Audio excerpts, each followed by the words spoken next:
Hello everyone! Welcome back to the channel. My name is Schnoi and today you see me as my character Tobi. And we will talk about my first Artist Alley experience in 2024. I had a lot of fun, met so many lovely people, and I also made a lot of mistakes. Yes, a lot of them.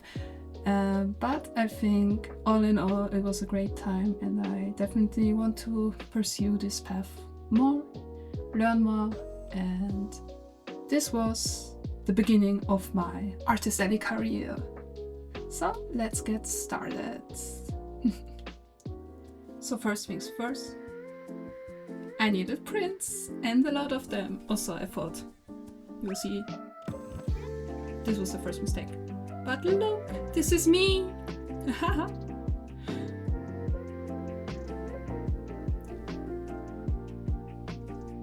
So a lot more prints just arrived. This time it's A4. It's not even all of them. I have just too many designs. But they are so pretty. They turned out great. I'm so happy. This is me again. I'm everywhere. I just always look different. So this was the first mock setup.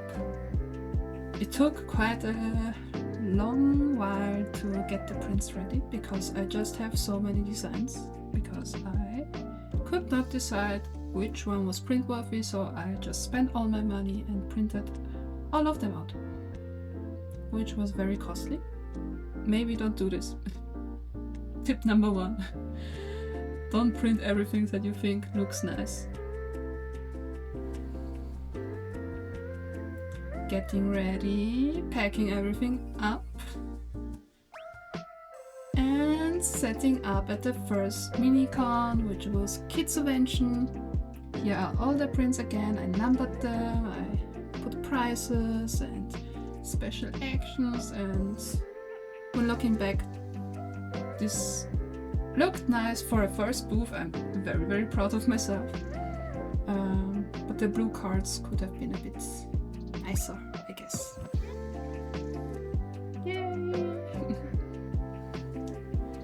All of my prints, 30 designs. And my shitty printer quality to know which number is which print. Here's me with Huang. I drew free run because I had a lot of time. There were not a lot of people and we had to get off early because there was a flooding going on. So that was fun. It did not look that bad when I was driving home. But you can see it was a bit distracting. Rip those pumpkins! But that was it. Yay! So this is me on the second convention or market. It was more of a market, yes. It was only a one-day market and it went very poorly. This is the only footage that I have because I was so disappointed with it. But it is as it is. I think the display was a bit worse this time with the keychains below. So here are some nice sheep that you can look at, because that's all I've got. So for the first and last convention, I wanted to look a bit more professional with my booth. So I stuck to a color scheme and did new price signs and also offered for the first time an original, and was also part of a stamp ready. That was amazing. And I got to draw here now. Here was our setup day, so day 0.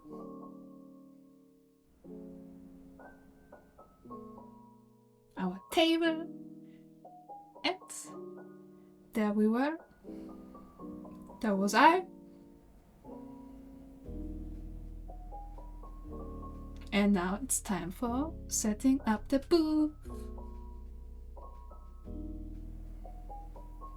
So we were a bit lost at the beginning. Even though I've done this now for the 3rd time. I hate these plastic cubes. they are such a hassle to build up. They are practical because you can store them easily. But building nice looking walls is a mess. And I always went for the small tables, and they were always slightly too long. But I think the end result was presentable. So bye bye, see you on day 1. Vienna Comic Con, let's go!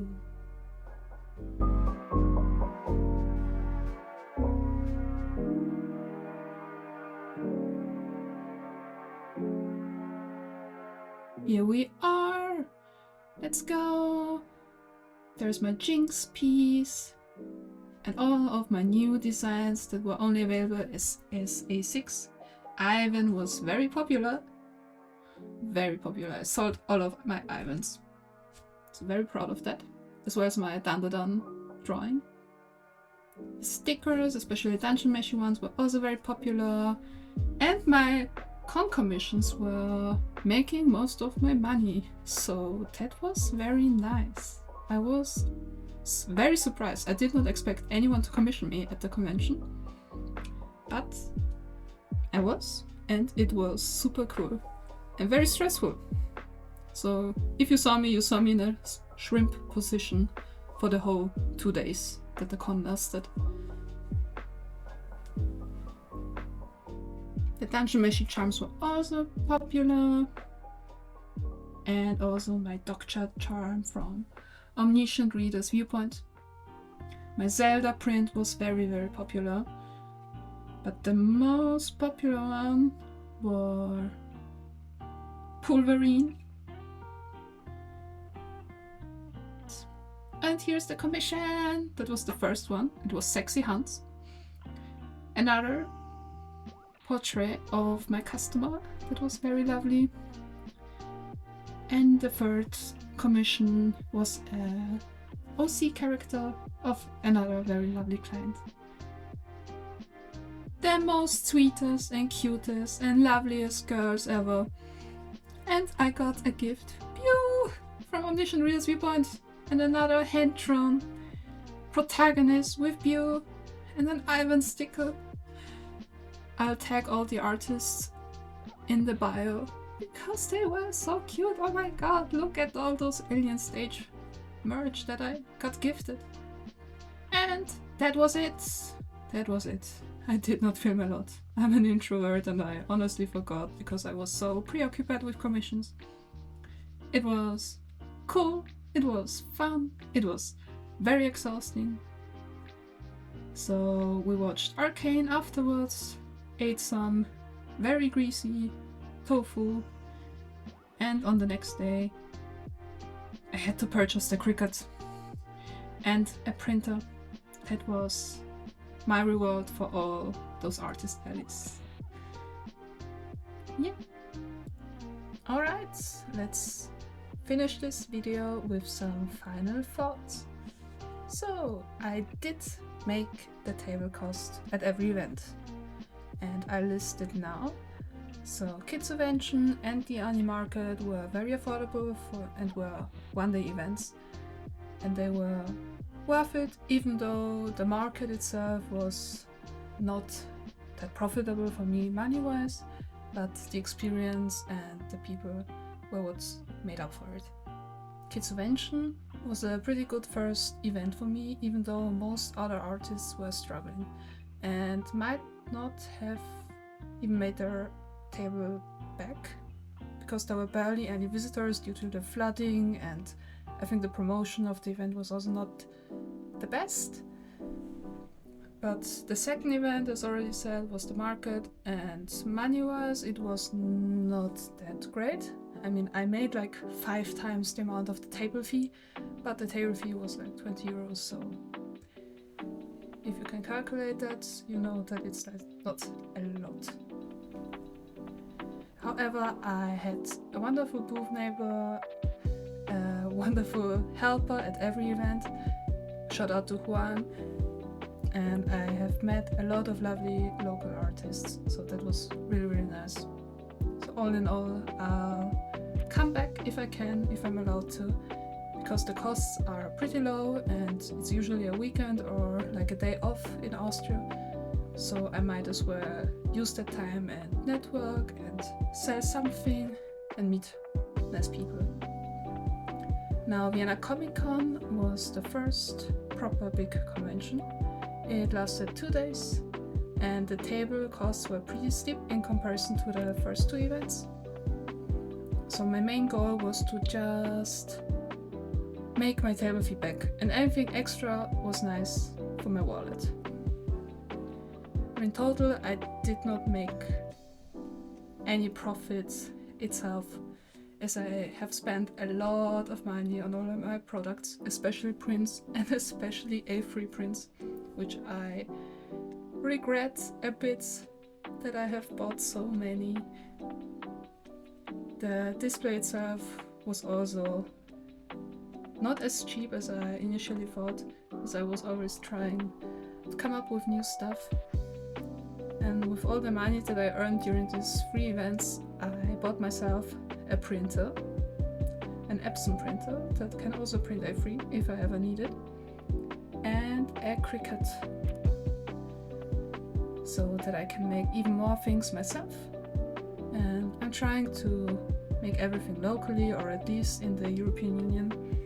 So the stickers were, for example, made in Sweden, the charms were made in Spain, and the prints in Austria, some in Germany for the test prints.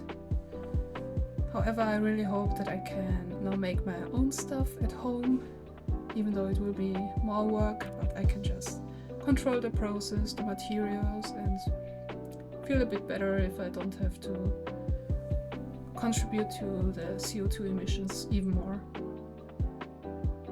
But all in all, I'm very grateful that I got the opportunity to be a vendor, to meet a lot of incredible artists, cosplayers, and people in general. So everyone that supported me during these events, thank you. I'm very, very honored and just happy to be able to do this. And seeing the reactions to all my artworks live was beyond amazing, and it truly fills my artistic heart that I'm doing something right, and I hope it will just be better in the future. So I am already confirmed for some events in 2025, and they will start in April. And I might do more videos like this, and maybe even better and longer with more video footage of the actual event, if I don't forget to record it. So if you are still here, thank you so much for watching, have a great day, and never stop being creative. Bye bye!